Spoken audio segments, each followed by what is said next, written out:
Hello, hello, hello. Welcome, everyone. It is Moscow Mitch Monday. Welcome to the Mitch McConnell Retirement Committee's Facebook Live, our weekly Facebook Live, our digital protest. Let me tell you a little bit about the Moscow Mitch Retirement Committee. What are we doing? Why are we here? Why are we live on Facebook? Well, because we can't really afford a television show. That's, I think, mostly it. We are an all-volunteer effort to get rid of Mitch McConnell, our long-serving senator, the guy who has led to lots of problems here in Kentucky. We're a group of activists. We first got together on political campaigns, maybe most recently working with MoveOn.org on a campaign around impeachment. And if you remember, we were pushing very hard to get Mitch McConnell to allow a fair trial with witnesses so we could hear from folks like Ambassador John Bolton. Obviously, he did not do the right thing, and we never got a fair trial. And now we have the president we have doing what he's doing in the high-stakes pandemic that we're living through right now. So we're a group that's together to focus like a laser on what Mitch McConnell's agenda does for Kentucky and sharing that information out there with whatever platforms we can access. Facebook Live is free, so we're doing that one. And we're not like Mitch. We're not backed by $1 million PACs. We're just a bunch of volunteers with a scrappy effort to hold Mitch accountable for his horrible agenda and help educate folks moving into the November election. So quick intros. We just want to check in with other folks who are on the feed with us today. Let us know who you are, where you're coming from. And since today is, of course, Moscow Mitch Monday, we're doing our virtual protest, our digital demonstration. What would your signs say if, in fact, we are out together en masse protesting? So I'll start. I'm Aaron. I'm coming from Lexington, Kentucky. And my sign today would say, Mitch doesn't care if our first responders are furloughed. And that's a little bit of a teaser for some of the stuff we'll be talking about later. Who's next?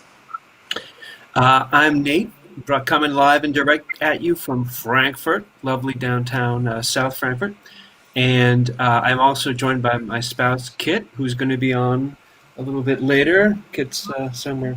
There we go. There's the way. And my protest sign today would be Kentucky voters say no to mean Mitch McConnell. Excellent. Yes. And I'm Doug Price. I'm in Harrison County, Kentucky, the home of Joby Hall, and the only place in the world where 3M Post-it notes are made. Maybe I could get them to make some of what my sign says. Just says, no Mo Mitch. Nice. No Mo Mitch. I love it. I did not know that about 3M. So, I love this live stream. I'm learning something new already. But for the rest of the live stream today, we're going to be discussing Mitch's new strategy and what's wrong with his blue state bailout. We'll hear from Mitch McConnell Retirement Committee founding member Kit, who we saw her their hand just a moment ago, and they have got an anti-Mitch essay of the day. After that discussion, we're going to hear from Doug. He's going to fill us in on a segment we're calling Following Mitch's Monday. Following Mitch's Money. Doug, what are you digging into today? Today we're going to be looking at Senate Bill 2, the voter ID bill, why it's a problem, and how Mitch might have played a role in supporting this effort to disenfranchise voters. Okay, well, looking forward to that information. Then we're going to be sharing my conversation with Mary Nishimuta, who's the executive director of the Kentucky Democratic Party, and we're going to be hearing what they are doing to make sure that we ditch Mitch in November. So that is kind of what we got going. It should take about an hour, maybe less, maybe longer. We'll see how much insightful things we have to share with you. Could be really quick. I don't know. I did want to just throw it now to Kit to give us the anti-Mitch essay of the day. Switch. Operating off of one computer because we are tech pros here. That was very smooth. I'm just going to say right there, that was super quick and very smooth. So, 21 well done. years of marriage right there for you. I just want to say thank you for having me. Thanks, Aaron. Thanks, Nate. And thanks, Doug. And before I read my little piece, I just want to take a second and say the word flummoxed. I am flummoxed that we are here in a time where we need unity and kindness, and we have that in our governor. We don't have that in our senior senator, and I'm flummoxed. Why do we continue to elect him senator when he does not elect to support us, his constituents? So I wrote a piece, and here I go.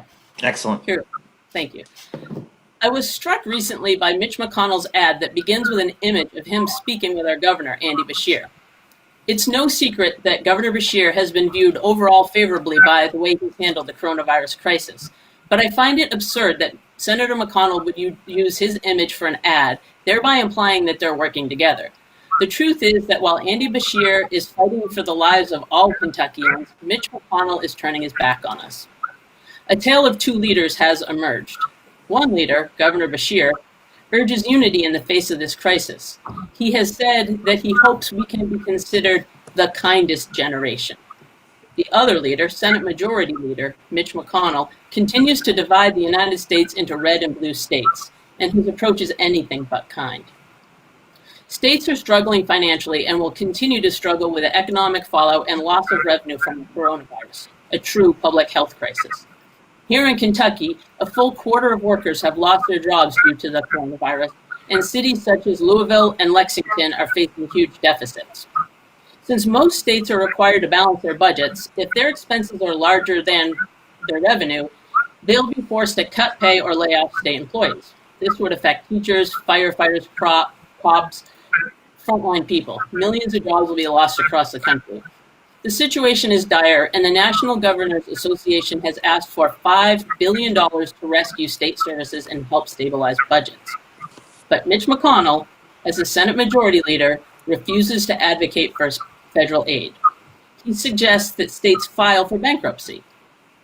As if that weren't enough, McConnell's office suggested that federal relief for state governments would amount to a blue state bailout, and that federal aid to states would go to predominantly Democratic-led states that he said mismanaged their money, while Kentucky itself is renowned for using federal aid. He is creating divisions among states. But this isn't a partisan issue. It's not a red state, blue state issue. Republican Governor of Maryland, Larry Hogan, who's also the chair of the National Governors Association, last about McConnell's comments, that's complete nonsense. These are well-run states. There are just as many Republicans as Democrats that strongly support this. He also said that the last thing we need in the middle of an economic crisis is to have states all filing bankruptcy all across America and not able to provide services to people who desperately need them. Republican Representative Peter King of New York even went further than Hogan. He said, what Senator McConnell said was absolutely disgraceful. And somehow for him to say go into bankruptcy rather than be able to pay your cops, your firefighters, and your healthcare workers when there's a national pandemic, for him to say that somehow this is a giveaway, that we're looking for free money, Mitch McConnell should be ashamed of himself. What he said is beyond disgraceful. But Senator McConnell did say that. So I ask you, why is Senator McConnell okay with the federal government giving massive tax cuts to corporations, but not okay with ensuring that teachers, firefighters, and police keep their jobs in the middle of a pandemic? Why is he okay for these same people that we're calling heroes, the frontline workers in this crisis, losing their pensions? Why is Senator McConnell okay with bailing out corporations, but not his own state government? And most importantly, my question, why do we put up with this?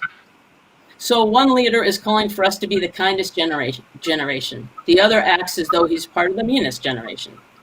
I choose kindness. I say it's time for me and Mitch McConnell to retire. Thanks. Thanks for hearing me. Thanks for listening. Love Kit. That's fantastic. Thank you so much for sharing that, Kit.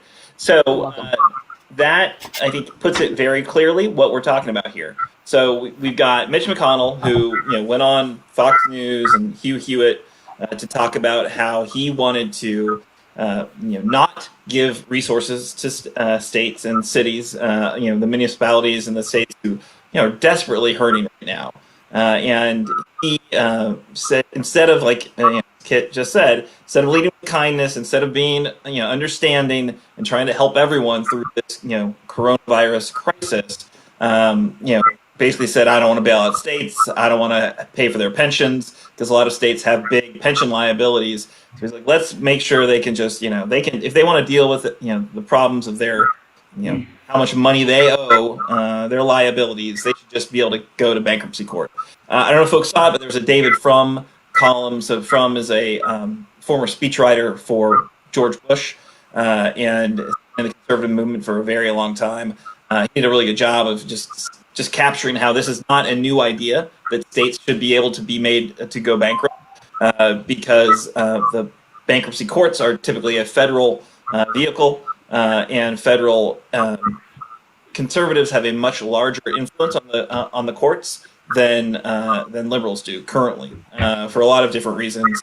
Looking at kind of just the overall how the Senate functions, looking at how many Republicans are in the House of Representatives, how long the House has been controlled by Republicans, and so the kind of federal bench is very conservative overall. And so this is kind of a long game effort to kind of cut the power and cut pensions of real workers who are coming from blue states, and that would be like the political agenda of the backers of these red state senators, not necessarily the actual voters of these red state senators, but the financial political backers who would be for that type of an effort. So it's a really great piece. I think it was in the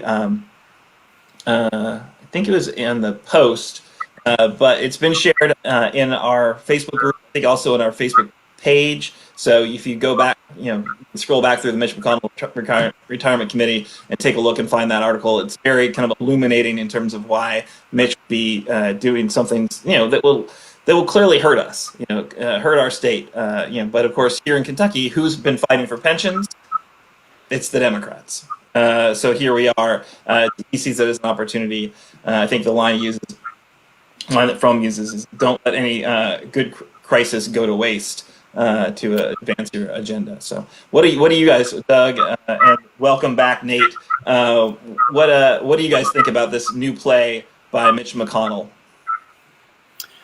Oh, I mean, it's reprehensible, right? I mean, it's the same old that we've come to expect from this guy, who certainly doesn't put the needs of his Kentucky constituents, ahead the needs of big money, and it's. I guess no surprise. He's very consistent. It seems to me. He has a 33% approval rate, and somehow we keep electing him. We've got to change that this year. He needs to go home. He needs to retire. He's been around too long, and I'm a state government retiree. I have a pension, and if the state were to go bankrupt, would that affect me? I don't know. And not just me, but there's 300,000 people in the Kentucky retirement system, in portions of it, and that would be devastating. Think about the ability of our Commonwealth to be able to borrow money if we went bankrupt. What would that do to our credit rating and that kind of thing? It's really ludicrous. You all have already alluded to it. The big companies are first in line to get the bailouts, or maybe the top earners get the tax cuts first, and then the big companies get the bailouts, and the rest of us are left with what's left over. Yeah, that's Mitch's approach to everything. Let's cut corporations in first, and if there's anything left over, maybe we'll turn it into a tax cut. So this is a graphic I pulled together just to tell the story about this coronavirus agenda. The most recent chapter in Mitch's coronavirus agenda, and let's not lose sight of the body of work that Mitch is building politically throughout the coronavirus, right? So, first round of just relief bills are happening. We've got Nancy Pelosi in negotiations with Stephen Mnuchin in the White House. And where's Mitch? Mitch goes back to Louisville so he can celebrate his conservative judges. He brings Brett Kavanaugh along with him. They've got a big conservative judicial party there. And then, Mitch is definitely calling back to D.C. while he's in Louisville, but not to negotiate a coronavirus relief package. He's negotiating specifically to get older federal judges to retire so that he can replace them with young conservative federal judges, which played out and actually was effective. He got the guy that he was in Louisville celebrating, who was found to be not qualified by the American Bar Association. That man is now has been moved up the federal courts. He was barely there for 6 months, 5 months, and then he's already been bounced up to the higher court, the court that is just one step below the Supreme Court. So that's Mitch's agenda. It's about judges. It's about that kind of long-term conservative legacy, and it's not helping people. So, and then in the next tranche of big coronavirus funding, what was the big fight there? Mitch wanted his, $500 billion corporate slush fund. He didn't want any controls on it. He didn't want any oversight on it. And then his initial proposal was this $1,200 check that was not even going to go to the poorest folks. It was going to go to this kind of very weird slice of folks in the middle. That's all he wanted. Thankfully, Nancy Pelosi, Chuck Schumer fought very hard and got the expansion of unemployment insurance benefits. So that's $600 a week that's coming from the federal government to go on top of whatever the states are doing for unemployment insurance. And that expansion of unemployment, so it goes to the gig workers that otherwise wouldn't be getting unemployment. That was not because of Mitch. That was because Nancy Pelosi and Chuck Schumer fought very, very hard for that. He wanted to just get that one-time $1,200 check. So, thankfully, again, he didn't win the day, and the House of Representatives has some very serious negotiating power. But then, the kind of next step, as we're discussing what are we going to do, is this, the Paycheck Protection Plan or program that Mitch is so proud of. It ran out of money, and instead of coming to the table to help hospitals who are also running out of money, more money for testing, which clearly we needed, Mitch was like, nope, we're not going to let any of that stuff happen. We're just going to refuel this this program, which was shown to have some pretty significant problems, right? Paycheck Protection program gave millions, tens of millions of dollars to big corporations like Ruth's Chris, Shake Shack, which was then shamed and returned the money, but wasn't going to the small businesses first. It was going to fairly large businesses. And the idea there that is so confusing to me is why in the world would Mitch be willing to just give slush fund money to corporations to keep their staff on, but he wouldn't be willing to kind of grant that same support to state governments. And that's a real problem. If state governments are forced to furlough their employees, we aren't getting the services. And of course, why would state governments be forced to furlough their employees? Well, that's because they have no revenue right now, right? With the economy shut down, no one has revenue. Who can do something about that, though? The federal government, because they can print money. State governments can't print money. So when there's no taxing, when there's no economic activity to tax, when there aren't fees that are coming in, we just don't have resources to do anything. So that's a real problem. And this is, again, just one more chance for Mitch to stand up for his corporate backers and not to stand up for real Kentuckians. And that's why we're telling the story, and we're making sure folks get that news. And while we're talking about, Mitch McConnell and the response to coronavirus, which was the party that had power when, things started burbling to our attention earlier this year and could have, started to do something, started to really push back on the very late and lame response from the federal government, it was Mitch McConnell's Senate that had a lot of shares a lot of the blame in the very late and fatal response to coronavirus. Absolutely. Yeah. I mean, clearly the 70 days, the documented 70 days from when, first, when the federal government, when, the White House first found out about what was going on with this coronavirus and got the very clear warning that this was coming, it was going to be bad, and that you shouldn't trust China to tell you the truth about it. Trump was, of course, out there, championing China. And, let's also think about this. I don't want to be anti-China, but what I do want is some accountability from our leaders who kind of, know the story here. Is that, that communist country doesn't always come clean about certain things. And instead of just, doing the right thing and listening to our intelligence agencies, Mitch's party, what did they do?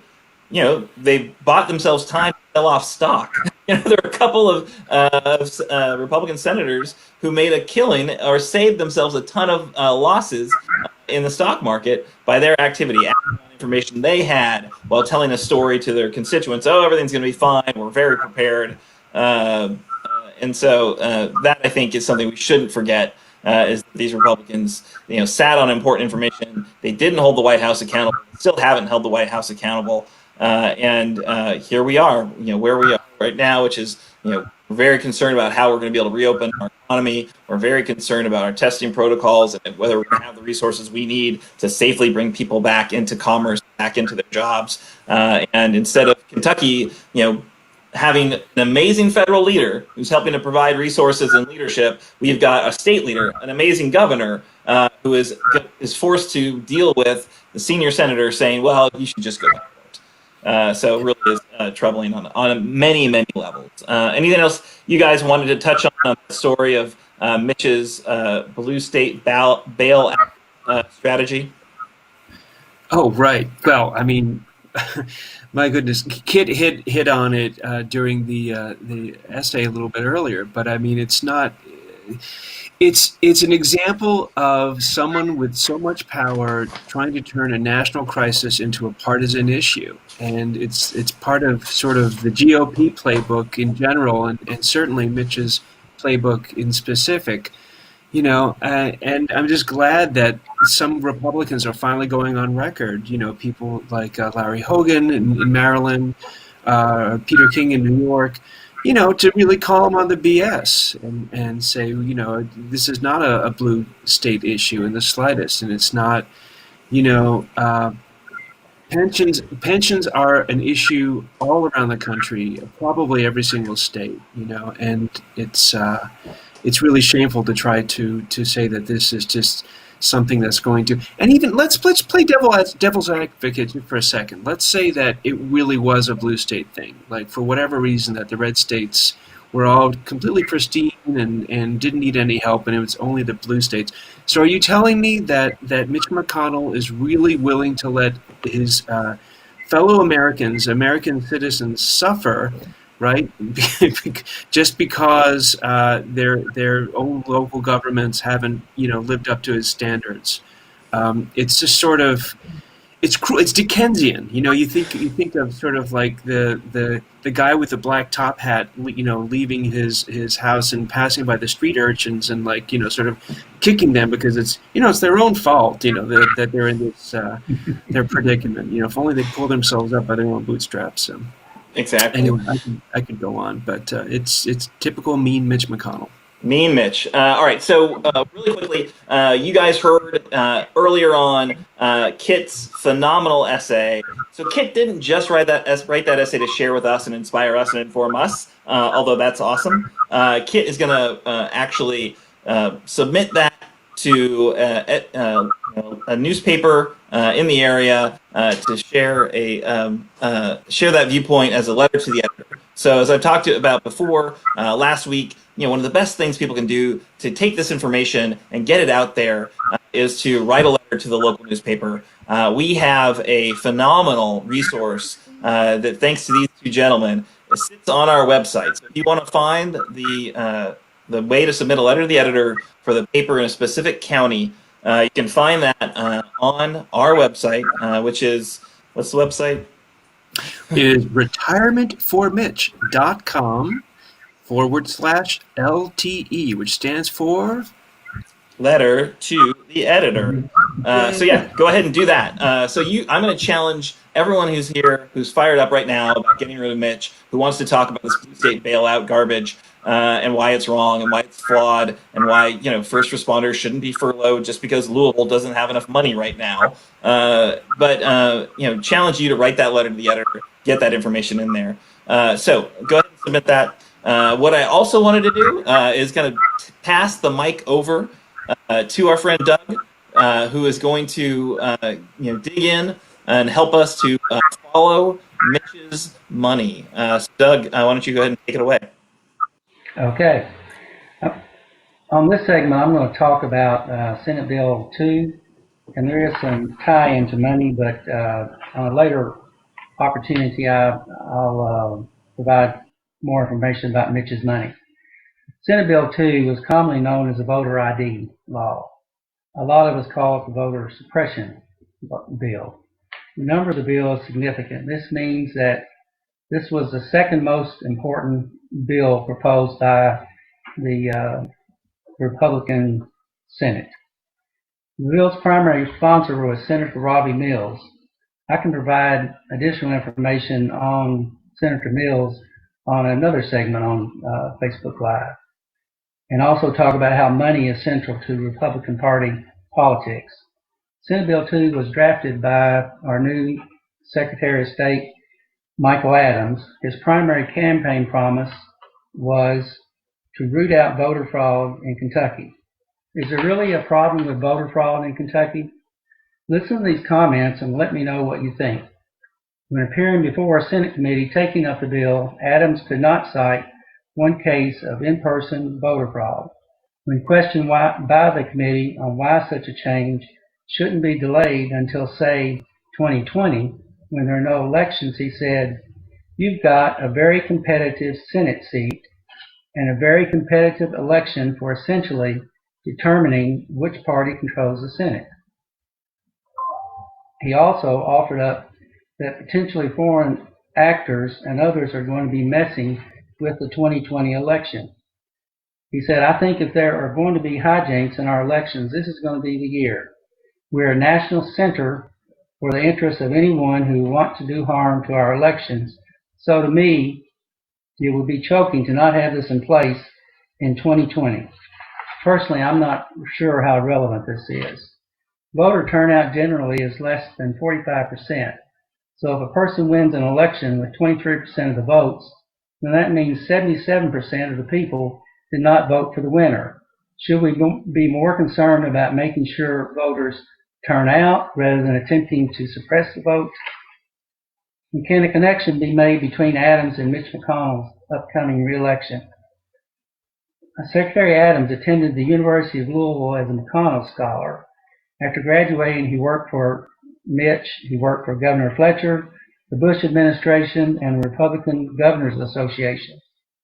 Did Mitch convince Adams to run for the Secretary of State's office with the condition that he, along with the Republican-controlled Kentucky Senate and House, helped to pass a voter ID law, aka voter suppression law? And is voter suppression a national Republican movement? One of Donald Trump's top re-election advisors told influential Republicans in swing state Wisconsin that the party has traditionally relied on voter suppression to compete in battleground states. The conservative group is forcing Wisconsin to purge upwards of 230,000 people from state voter rolls. It's interesting that the good people of Wisconsin saw through these efforts and elected a Democrat to their state Supreme Court, even though the number of voting locations was reduced ostensibly to control the spread of C-19. It is indisputable that thousands upon thousands of voters were disenfranchised, said Ben Wickler, chair of the Wisconsin Democratic Party. Voter suppression might not be as clever as Republicans think it is. It can backfire by POing voters off. Here's one other example. Georgia House Speaker David Ralston was quoted when talking about ballots being mailed to Georgia voters. This will be extremely devastating to Republicans and conservatives in Georgia. Every registered voter is going to get one of these. This will certainly drive up turnout. Gee, why not? There's no question that Republican Party voter suppression is real, and we the people need to vote in the upcoming primary and general elections, and please consider helping us in our effort to ditch Mitch on November 3rd. All right. That was great. Thank you so much, Doug. What is it about? It's about voter suppression. It's not about making sure that we don't have any voter fraud. Voter fraud has not been documented. It's not a problem. The real problem is making it harder for people to vote. And Donald Trump recently said the quiet part out loud, as he likes to do, saying when they were arguing for one of the relief packages for nationwide vote by mail. He said, "Look, if they got this, there'd never be another Republican elected, in this country." Which, it's actually not true. There are states that do 100% vote by mail right now, and they elect, Republicans statewide. So Utah does 100% vote by mail. Have you heard of, their senators? They're both conservative Republicans. So, obviously some people think that that Mitt Romney is not conservative enough because he, followed his conscience and voted for impeachment. But likely is about those conservatives that come. And then in Colorado, Cory Gardner, who is one of the tight re-election Senate races coming up, he was elected initially vote by mail. So Republicans can win statewide in swing states with vote by mail. So let's not pretend that but what it does, it might make things harder if it's easier for people to vote. Republicans seem to think that hurts them more than it hurts Democrats. I don't know. But what I do know is if you're Democratic, or your strategy for our democracy is to suppress voters, if that's the only way you get elected or win your elections, then maybe the problem isn't the process, it's your policies, right? If you can't get people to come out and vote for your policies without imposing barriers for them to show up, maybe the problem's your policies. I don't know. So that was super informative. We've had a couple of comments, I think, from the Facebook live stream. And somebody wanted us to talk about how Kentucky is one of the biggest recipients of federal funds. And I think Nate actually pulled up some information. What'd you find, Nate? Yeah, well, so the good news is we're not the top federal recipient of all the states. There are 3 states above us that I can't name. But so, unfortunately, the bad news is we are the 4th highest state, according to a Pew Charitable Trust study that came out recently. And I'm reading this from the Press Herald. Nearly 40% of Kentucky's state budget, it says, is federal funding from Washington. Basically, the biggest increase was happening during federal stimulus spending following 2008. So it's kind of interesting to think that while Mitch McConnell is sort of railing against states not being responsible and, sort of needing to do the worst possible thing, declare bankruptcy or whatever it is to pull themselves up by their own bootstraps, lo and behold, our own state, after the last big recession, has even increased the amount of federal dollars that are coming in.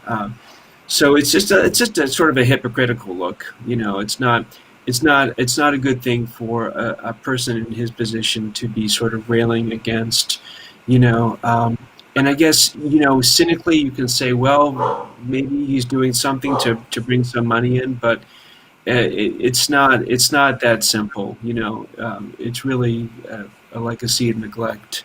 And he's just not helping. Every time he says something that tries to turn our terrible issues, our crisis into partisan fodder, he just shows himself more and more to be sort of a hack. A hack, yeah, a hack. But don't forget, folks. This is the image that he loves for his current big, huge ad buy being paid for by out-of-state corporations, out-of-state millionaires and billionaires. He's trying to tell us here in our Commonwealth that he's working with Andy. I'm sorry, but telling Andy your state's going to have to go bankrupt before you get any federal assistance, even though you had to shut down your economy because you're protecting your citizens, is about the least helpful thing. About the least helpful thing. I mean, I'm sure he could probably find even less helpful things, and I'm sure he's right now plotting to find less helpful things he can do for Kentucky. But let's remember, his agenda is not about what's best for Kentucky. So, folks, Doug, you got anything you want to close us out with on this segment before we get to our interview? Just one quick thing. Just recently I talked with a former legislator, and he cited an instance where Mitch had called a friend in a particular county and said, I've got $10 million that I need to spend. Do you have anything in your county that could use this money? And it wasn't, it wasn't like Martin County, where they have really bad problems. It wasn't in Eastern Kentucky where $10 million means a whole lot more. It was just, hey, I know this person. He's a good friend. I've got $10 million, so I'm going to call that person. And that county got that money. It's just crazy. Yeah, that's how you want to run your democracy, huh, folks? All right. Well, thanks so much for the research you did on SB2, Doug, and thanks for the comments there in the stream. And we're going to go right now to our interview with Mary Nishimuta, the executive director of the Kentucky Democratic Party, and then we'll get folks back together on the other side of that interview. See. All right, so we are very excited to have today with us Mary Nishimuta. Mary is the executive director of the Kentucky Democratic Party. She works in Frankfort, and I am really excited to see her because it's been a while. I was really fortunate enough to work in Frankfort for the Beshear campaign and the Kentucky Democratic Party, and of course that's where Mary was based, so I got to see her and work with her to help get Andy Beshear elected governor, which, man, we did. Glad that worked out, huh? Yep. Every single day, a couple times a day, I am very thankful that Andy is our governor. Not just at 5 o'clock and we'll get through this. We'll get through this together. But every time I think about what's going on in Florida or Georgia, glad we're not doing that. Exactly. So welcome, Mary. Thank you so much for coming. Thank you so much. I'm happy to be here, and it's great to see you again, Aaron. Yeah. So tell us a little bit about yourself, though. What's your background? How'd you get into politics? And then ultimately, what do you do? What is the executive director of the Kentucky Democratic Party doing? No, that's a really great question. So I did not know that I was going to get into politics when I was in school. I didn't get a political science degree or anything like that. I actually studied industrial engineering. But I come from a big family. I have 2 sisters and 3 brothers, and we grew up in the Catholic faith. And my parents really instilled in all of us a very strong sense of social justice. After college, I was very active with St. Vincent de Paul Society and did a lot of home visits with folks that are in need. But it became more and more obvious that policies aren't working for people. And if you don't change the leaders who make those policies, we're just going to be in this endless loop of always trying to help people philanthropically, but those people never being able to really get ahead and the problem just growing. And so with the 2016 presidential campaign, I had an amazing opportunity to get very deeply involved with their distributed organizing program. And so did that, and I was at the same time working full-time as an industrial engineer. I had a supply chain management consulting firm. So in the evenings, I would plug in and do all my phone calls and did basically a full-time job after my other full-time job. And I was a mother and have another business as well. So very hectic period of 2016, but but it was a really fantastic learning, curve. And then after that, just learning how many volunteers were really engaged all across the nation. We then used that power and that energy and that momentum to then start a little group called Brand New Congress, which then went on to merge with Justice Democrats and went on to really support a lot of fantastic representatives that now serve in Congress. So all of that was happening nationally, but here in Kentucky, I was served as a national delegate in 2016, and then after the general election, then I went to volunteer with the Kentucky Democratic Party, because if you can make waves nationally, to me, it didn't make a whole lot of sense to not put that level of enthusiasm and work back into your state. And so after 2016, I was actually then appointed as an ex officio member to the State Central Executive Committee. So for those listening who don't know, that's kind of the governing body of the Kentucky Democratic Party.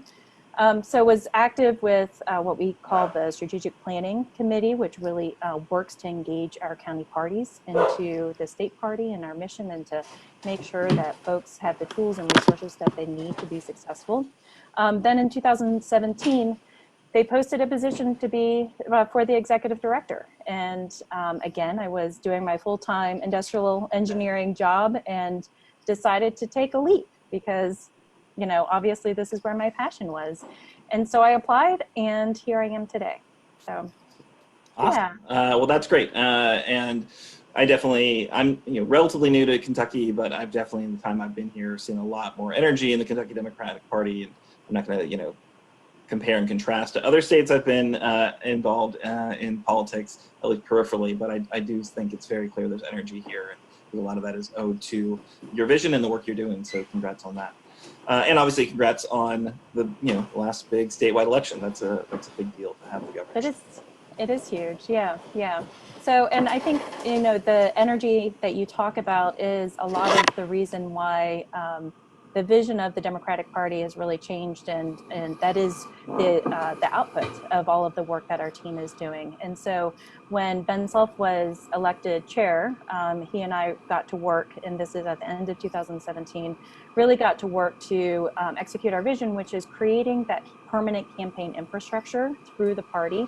And it's not anything fancy. It just means that we're here year round. We are continuously talking to voters. We are continuously getting volunteers engaged. We're continuously making sure that our candidates are recruited and that they're trained and that they're prepped and they know how to actually execute their campaign. And then we're also making sure that the democratic values that we all hold are always getting pushed out there. And when Mitch McConnell does something atrocious, like he just did this last week when he said he wanted the state to go bankrupt, we're here to call him out on that and to make sure that we're pushing that story that we heard in an interview, that we're pushing that nationally, so that people pick up the story and that everybody understands, who this man actually is. So you're right. There is a ton of energy, and I think it's, that's a result of us having really incredible candidates in the field.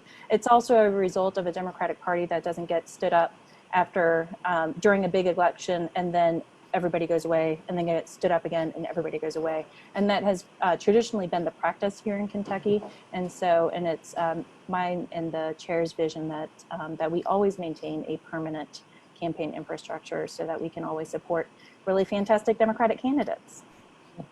Speaking of fantastic Democratic candidates, so we have, obviously this is the Mitch McConnell Retirement Committee that we are talking to right now. And we are focused very much on getting rid of Mitch. 35 years is long enough. Let's get rid of this guy. But we've got, we're not picking a side in this upcoming primary.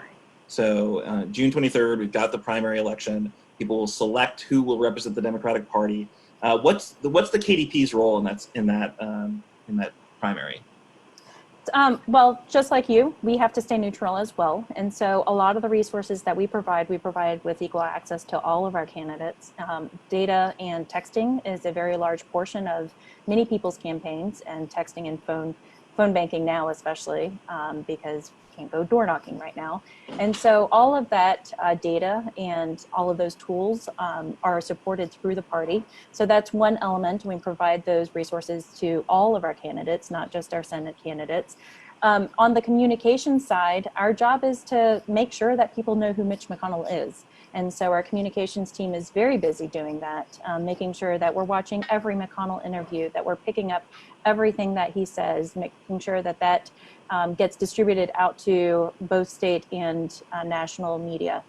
So that's on that side. And then on the the kind of that boring but very vital operations and compliance side, making sure that we have the infrastructure in place so that when we have our nominee after June 23rd, we can quickly ramp up a coordinated campaign as smoothly as possible and get people working immediately. Right, right. So you guys are not, picking favorites. There's been a lot of, criticism of certain candidates saying that, oh, this is the favorite of of the party or anything like that. But at the Kentucky Democratic Party level, you're not picking favorites. No, we strictly do not endorse. A lot of people do get confused because not all of the national committees have that same rule. So the DSCC has already endorsed, as you are familiar, but no, the state party and the national party, the Democratic National Committee, do not endorse in primaries. Gotcha. Okay. So this is Moscow Mitch Monday. We are doing it digitally because, you can't really be out there protesting in front of his office. Not like he was ever there anyway, right? His Lexington office, or anyone was there. As a taxpayer, I was very much wondering, where is my money going? Because he's got staffers in this office. We are paying their salary, and they're never there. So anyway, we would show up with our signs, and now we obviously can't do that. But because it's a digital demonstration, what would your sign say if you were able to be out there protesting Mitch right now? I would say don't let us go bankrupt. I think that what his stance is on letting states go bankrupt flies in the face of everything that we should be fighting for, which is to ensure that our first responders are focused on doing their job and not focused on their pensions, because all of this is just a cover up to make sure that, or to allow states to kind of renege on their pension promises. And so we need to really keep our sights aligned on the what will happen in Kentucky if Mitch McConnell gets his way. And so that's something that I know he's such a national figure that a lot of the discussion around him is national. And I think we all need to, as activists and as engaged people in this space, really need to work to make that message very Kentucky specific. Because when we're talking to voters after this primary, we're going to need to talk to people about what this means for you. And just like we did with Governor Beshear, right? You talk to teachers, you talk to first responders, you talk to other folks, and they very much understood what that election meant to them. And this means just as much, and we need to make sure that is the message that we're talking to people about. Right. And on that idea, though, that states should just be able to declare bankruptcy, and that way they'll have to renege on all their pensions, the promises they've made to state workers or teachers. Or, obviously right now with the economy and this kind of pause, every state and every city are having massive holes blown in their budgets. Yep. They're talking about furloughs, and of course, who gets furloughed? That's city workers, and who are city workers? It's it's not just the parks and maintenance people or the the library employees. The people think, well, whatever. It's the first responders. It's it's the firefighters. It's the cops. Exactly. And when you hear that, what I don't know. What do you think of why would Mitch do that? Why is Mitch saying no? We're not going to help your city or help your state when that's how people actually interact firsthand with government, and what government does for people is those city and state services. You rarely see a federal service coming in and helping you out, even with Social Security medications and like that. I mean, Mitch is all about the political ideology of making government as small as possible and not working for anybody. So privatize all of it, right? It helps corporations, it helps its big donors if you privatize those services instead of actually having them being supported through a state or a federal government. So that's he is smart. He knows how to manipulate a situation better than probably anybody. Certainly top 5 in the last couple of decades, and this is what he's working towards. And so we just need to ensure that we're fighting for programs that are beneficial to all of us. Otherwise, we will just grow the inequality that's already way too high in our society. Right.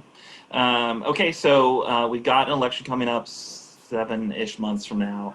What's your number one reason to vote against Mitch McConnell in November? Oh, that's a great question.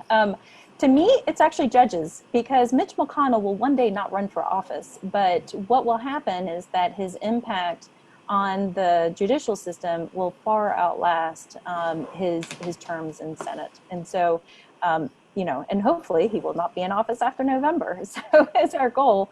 But the judges that he's already placed and the appointments that are coming up is something that I think as Democrats, we don't often pay enough attention to.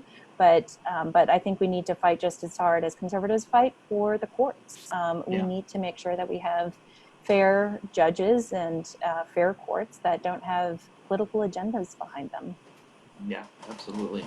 It is very telling that, while the rest of the, Washington, D.C. was struggling with the initial, response to coronavirus, he was back in Louisville, celebrating his conservative judicial appointees with the Brett Kavanaugh at his side.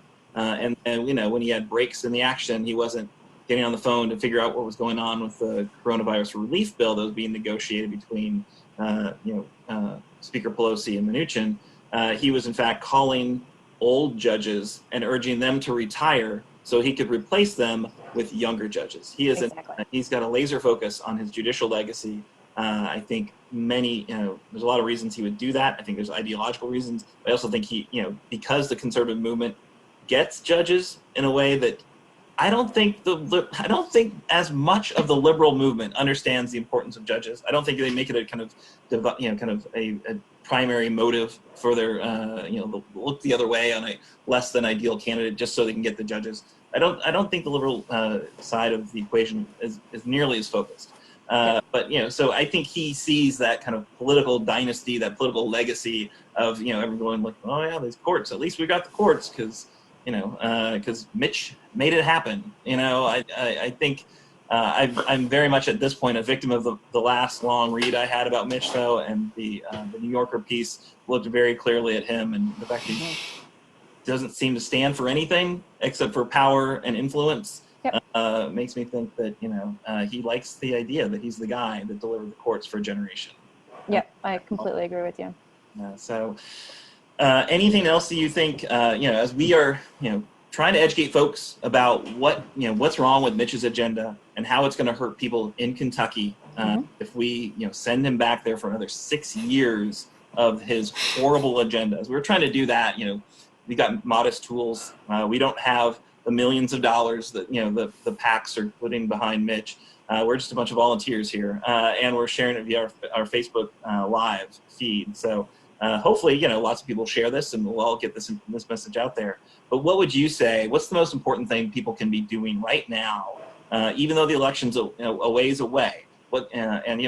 We as the general public have kind of memories of like gerbils. I think the news is so quick that people don't really retain that much. What should we be doing? Just hammering away on to make sure that in 6 or 7 months, people have the tools they need to make the right decision and get rid of Mitch. Well, there's a lot of science that says that if you vote in a primary, you are much more likely to vote in the general election. And so I think we need to focus on getting as many voters engaged in this primary. One of the things that the party is working a lot on, which is not actually normal for a primary election, is voter protection. And we are dealing with a primary election that is different than any that we've ever had in Kentucky. We hope that the systems that are being put in place and finalized with the State Board of Elections and our Secretary of State open it up to as many people as possible to participate in this election without fear of contracting the coronavirus. So what I would encourage everybody to do is to either get involved with your party or with your candidate of choice during this primary election. We are going to need a ton of people helping with our hotline, helping with, educating voters in your area around like how to actually fill out an absentee ballot, how to request it, how to send it in, what those timelines are, et cetera. And then to make sure that people actually do actually submit their absentee ballots.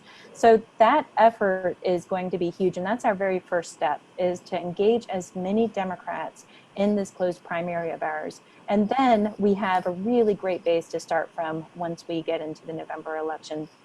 And at that point, it is I mean, we did an amazing job in 2019 in getting Governor Bashir elected. I mean, obviously, you know that you were an integral part of that team. It's going to be, in my estimation, almost twice that effort. And so I think I know that a couple of your volunteers have been very instrumental and were very instrumental in 2019. And just to kind of set that mentality of, that was great. We're going to have to give it twice our effort next year in terms of volunteer turnout, in terms of knocking doors, or if we're not knocking doors, in terms of phone banks, texting, et cetera, to make sure that people are engaged in this election. Yeah, I think that all sounds perfect. And yeah, so we've got an election coming up June 23rd. Everyone should get involved. So you've got opportunities for people to get involved, or will have opportunities to get involved.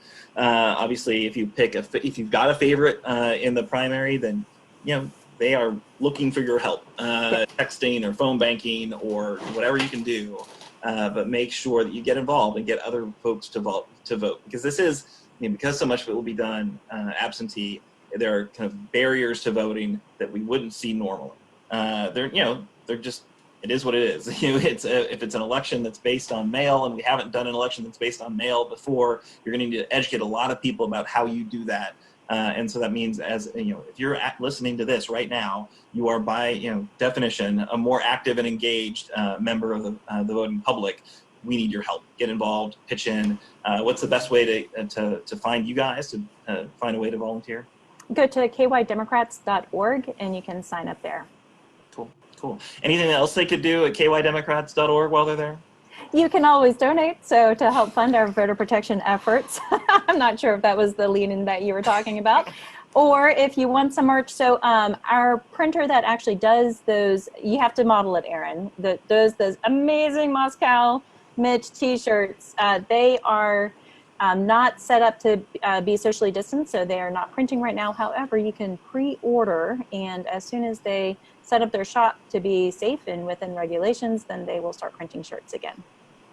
Great. So those shirts are fantastic.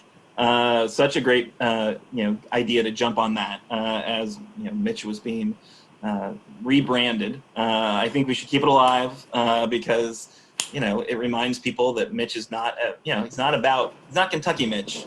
He's not about fighting for Kentucky every day. He's about fighting for power. And, clearly, whether that's, an aluminum plant and making sure that, Russian mobsters are cleared to do business in the United States of America, or whether it's sitting on intelligence about the Russian influence on the 2016 election, Mitch has shown again and again a willingness to put aside U.S. interests in favor of Russian interests, which is really chilling. And so let's keep it alive. Let's make sure that we keep emblazoning that moniker out there.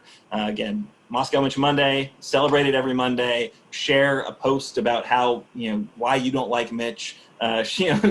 Volunteer some time, and as soon as it is safe to do so, we'll be out there with signs again outside of his probably vacant office. But yeah, Mary, I want to just say thank you so much for taking the time to chat with us and to share your views and to share the things that the KDP is up to right now. And again, I think there's great energy there, and I hope a lot of the folks who are here tuning in go and help out, because we really do need all hands on deck for this election. And yeah, it feels like a while, but it's gonna be on us like that. Here before we know it. Yep, absentee ballots will start getting fulfilled rather quickly. So it's up to us to make sure that everybody casts their ballot.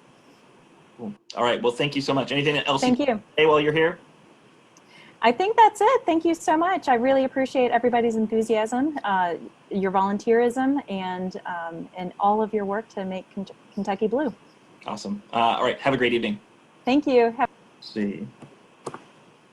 All right. So that was Mary Nishimuta, and we are now back with Doug and Nate.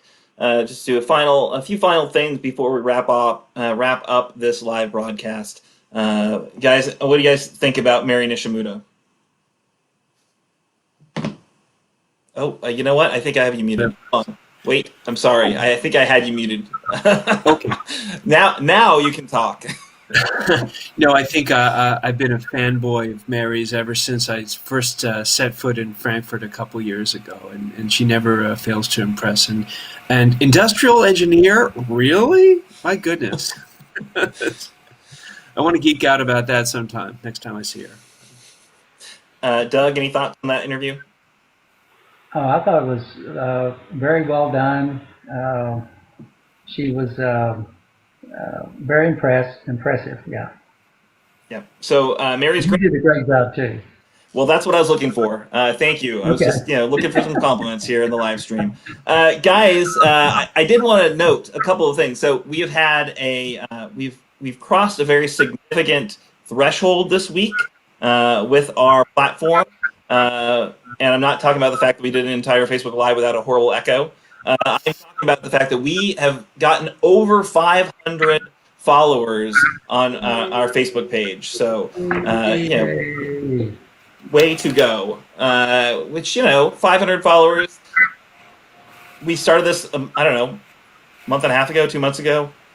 I'm not sure how long we've been doing it, but I think that's pretty impressive. I think that means there's people that are hungry out there to, get more information about how Mitch is horrible and share more information about how Mitch is horrible and set the stage to get rid of Mitch in 6 or 7 months. So thank you, everyone who's liked our page. Please do invite your friends to like us as well. Anyone you know who's made snide comments about Mitch, people who've liked your posts about Mitch, go ahead and invite them to join us and follow us as well. Because I think if we can do 500, it should be even quicker for us to get to 1,000. I would like to see this platform as big as possible because that means we've got the biggest, loudest megaphone we possibly can to share the information. But I want to challenge everybody out there who's either watched this live or was watching the replay of it.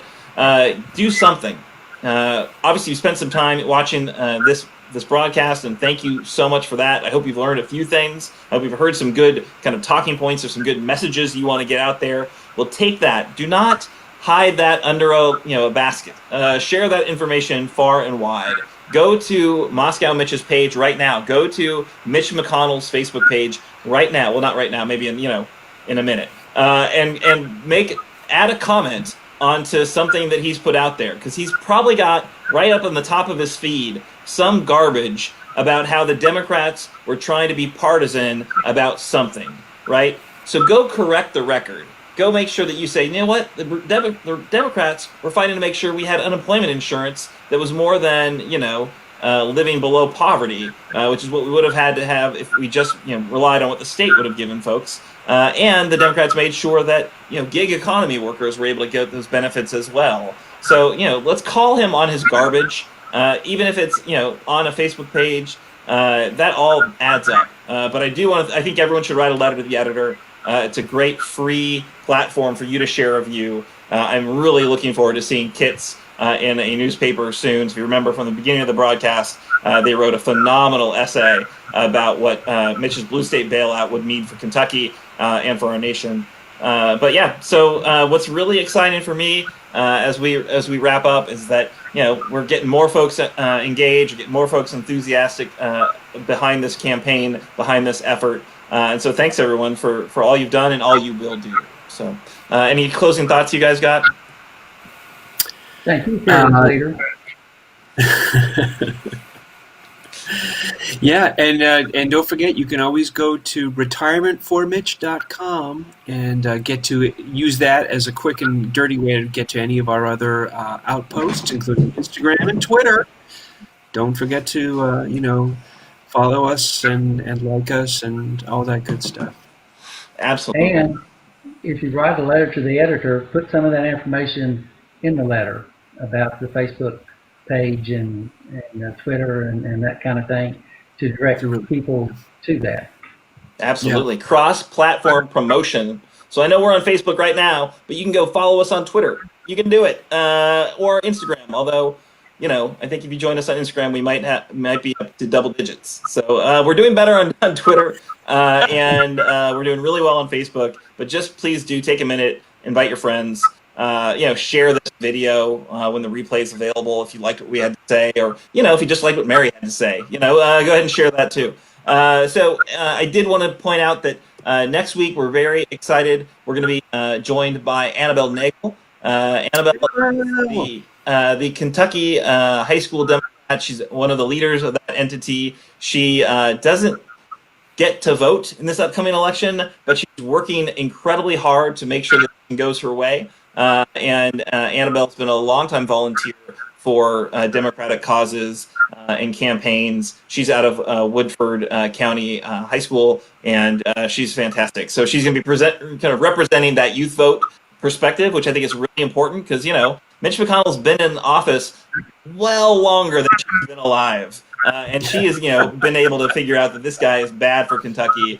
So she'll be bringing that youth vote perspective and sharing that with us next week. So I hope that, we can share that with you too. So come and join us. We'll be here, the same Facebook Live channel. We'll be here at 7:00, and we're looking forward to being joined by you, I hope. So, folks, thank you so much for joining us, and have a great night.